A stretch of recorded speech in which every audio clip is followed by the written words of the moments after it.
Good afternoon, everyone. Thank you for joining me today for this presentation on Copycat Human. My name is Navneet, and I am a second year PhD student in the School of Chemistry.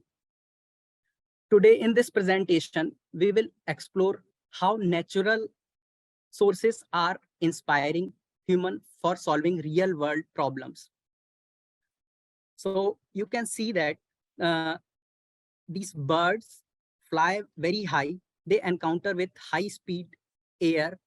And this is how this inspired Wright brothers to develop something similar to the birds, and they developed aeroplane. Same case happened with a Japanese engineer when he was working for fast speed rail.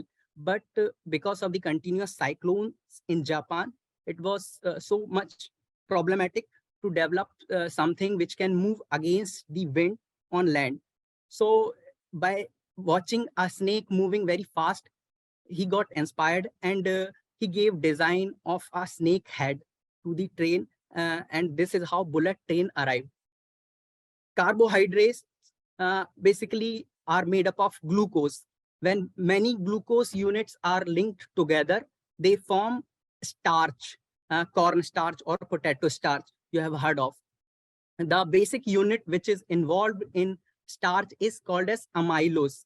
And what happened when uh, researchers noticed this, they tried to make this amylose, and they end up making similar uh, item which is called as pagose. Now this pagose is in real world used as ingredient in drugs. So what we are trying to do is, collagen is a protein which is found in all animals, especially in bones, teeth, and skin. In lab, we are trying to synthesize this collagen type of protein, which will be called as cyclopolypeptide. When we will be able to develop this cyclopolypeptide, it can be useful for drug delivery or organ transplant, or something which is involving organ development outside the body. At last, I would like to say that you can see that nature has always inspired us to solve the real world problems. I hope this presentation might have given you the insights and information that how this copying method opted by researchers help real world to proceed in research and development area. Thank you for listening and participation.